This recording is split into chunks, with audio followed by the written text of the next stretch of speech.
एक सवाल पूछना चाहता हूँ। सोचो लास्ट बार कब हुआ जब तुम सच में खुश थे, मतलब truly deeply satisfied. New phone मिला, 2 हफ्ते में नॉर्मल लग गया। जॉब चेंज की, 3 महीने में वही फ्रस्ट्रेशन वापस आ गई। रिलेशनशिप मिली, फिर भी कुछ मिसिंग लगता रहा। तो सवाल ये है, हम इतना पाते हैं फिर भी इतना क्यों चाहते रहते हैं। आज हम इस फीलिंग का नाम जानेंगे, इसका साइंस जानेंगे और सबसे इम्पोर्टेंट इसका एंटीडोट जानेंगे। एक ऐसा सॉल्यूशन जो एक्चुअली काम करता है। डिससेटिस्फेक्शन का असली नाम द हेडोनिक ट्रेडमिल। 1971 में 2 साइकोलॉजिस्ट फिलिप ब्रिकमैन और डोनाल्ड कैम्पबेल ने एक थ्योरी दी। उन्होंने इसका नाम रखा हेडोनिक एडेप्टेशन। सिंपल भाषा में समझो, इंसान किसी भी चीज का अच्छी या बुरी आदत कर लेता है और वापस अपनी डिफॉल्ट हैप्पीनेस पर आ जाता है। उन्होंने लॉटरी विनर्स पर रिसर्च की। सोचो कोई एक दिन कारोडोन जीते हैं, पहले साल euphoria, happiness of the charts, लेकिन कुछ सालों में वो उतने ही खुश थे जितने लॉटरी से पहले थे। और दूसरी तरफ एक्सीडेंट में लेग्स घुमाने वाले लोग, पहले साल डिवेस्टिंग, लेकिन टाइम के साथ वो भी अपने पुराने हैप्पीनेस लेवल पर वापस आ गए। ये ट्रेडमिल है, जितना भी भागो खुशी फिक्स्ड पॉइंट पर वापस आ जाती है। नया फोन, नया घर, नया टाइटल, सब कुछ टेम्पररी बूस्ट देता है, फिर नॉर्मल। यही है हेडोनिक ट्रेडमिल और यही है डिससेटिस्फेक्शन की रूट कॉज। एक और विलन, सोशल कंपैरिजन। लेकिन ट्रेडमिल के साथ एक और चीज होती है जो डिससेटिस्फेक्शन फ्यूल करती है, और वो है कंपैरिजन। 1954 में साइकोलॉजिस्ट लियोन फेस्टिंगर ने कहा, इंसान नेचुरली अपनी लाइफ दूसरों से कंपेयर करता है। पहले ये कंपैरिजन सिर्फ हमारे गांव या मोहल्ले तक होता था। अब सोशल मीडिया की वजह से हम पूरी दुनिया से कंपेयर करते रहते हैं 24/7। किसी का वेकेशन देखा, अपना घर बोरिंग लगने लगा। किसी की कार देखी, अपनी पुरानी कार इम्ब्रेसिंग लगने लगी। किसी की बॉडी देखी, अपने आप इनसफिशिएंट लगने लगा। कंपैरिजन एक एंडलेस रेस है जहाँ फिनिश लाइन कभी आती ही नहीं, क्योंकि हमेशा कोई ना कोई आगे होगा। तो सवाल ये है, अगर ट्रेडमिल से बाहर निकलना है और कंपैरिजन की रेस छोड़नी है तो क्या करना चाहिए। एंटीडोट 1,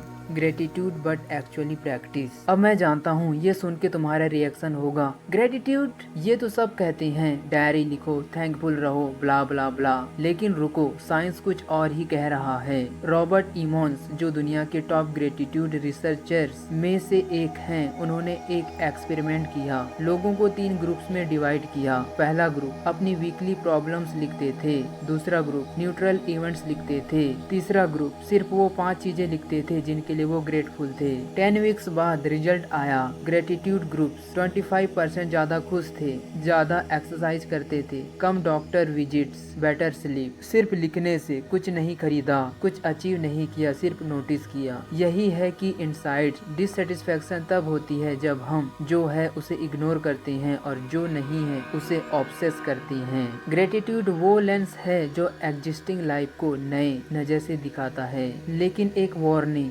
ग्रेटिट्यूड परफॉर्मेटिव नहीं होनी चाहिए, जेन्यून होनी चाहिए। आज रात सिर्फ एक काम करो, 3 चीजें सोचो जो तुम्हारी लाइफ में हैं लेकिन जो तुम नॉर्मली नोटिस नहीं करते।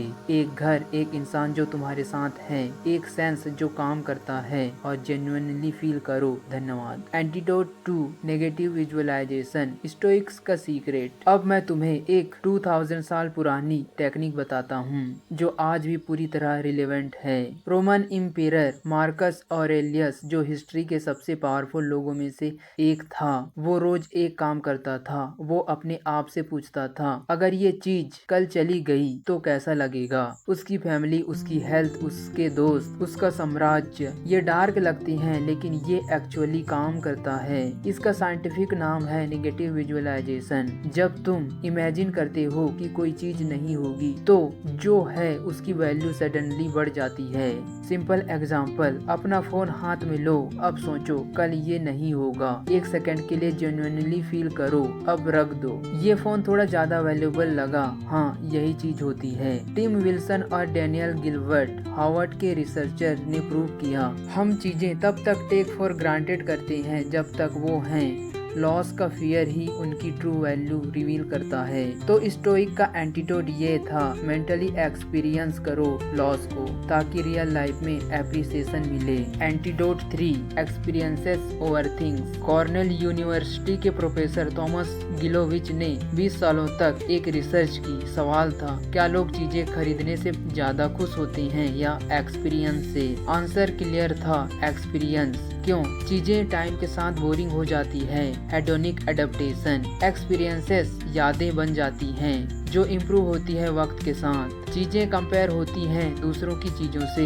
एक्सपीरियंस यूनिक होते हैं, उन्हें कंपेयर करना मुश्किल है। एक्सपीरियंस आइडेंटिटी का हिस्सा बन जाते हैं। मैं वो हूँ जो हिमालय गया, ये आइडेंटिटी है। मेरे पास आईफोन है, ये पोजीशन है। तो डिससेटिस्फेक्शन का एक और एंटीडोट ये है, पैसा और एनर्जी को चीजों से ज्यादा एक्सपीरियंस में लगाओ। एक डिनर किसी खास इंसान के साथ, एक नया स्किल सीखना, एक जगह देखना जहाँ कभी नहीं गए, ये मेमोरीज हमेशा के लिए हैं। Antidote 4, redefine enough. सब एंटीडोट्स के बाद भी एक फंडामेंटल चीज बाकी रहती है, वो ये है, तुमने कभी डिफाइन ही नहीं किया तुम्हारे लिए क्या इनफ है। हमारी सोसाइटी कंटिन्यूसली ये मैसेज देती है, और चाहिए, और अचीव करो, और बनो, लेकिन कभी नहीं पूछा कब स्टॉप करना है, कब ये काफी है कहना है। एंसेंट ग्रीक फिलोसोफर एपिक्यूरस ने कहा था, जो इंसान इनफ जानता है वो अमीरों में भी अमीरों से अमीर है। ये वीकनेस नहीं है, ये क्लैरिटी है। एक काम करो, आज लिखो, कितनी इनकम इनफ है मेरे लिए, कैसा घर इनफ है, कौन से रिलेशनशिप मुझे ट्रूली फुल फील कराते हैं। जब तक तुम्हारा अपना इनफ डिफाइन नहीं, तुम हमेशा दूसरों की इनफ के पीछे भागते रहोगे। कंक्लूजन, तो आज हमने सीखा, डिससेटिस्फेक्शन का रीजन है हेडोनिक ट्रेडमिल। हम हर चीज की आदत कर लेते हैं। कंपैरिजन एक ऐसी रेस है जो कभी खत्म नहीं होती।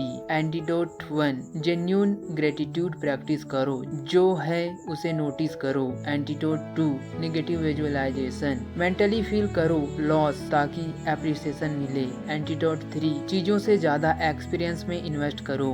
एंटीडोट 4, अपना इनफ डिफाइन करो और वहाँ रुकने की हिम्मत करो।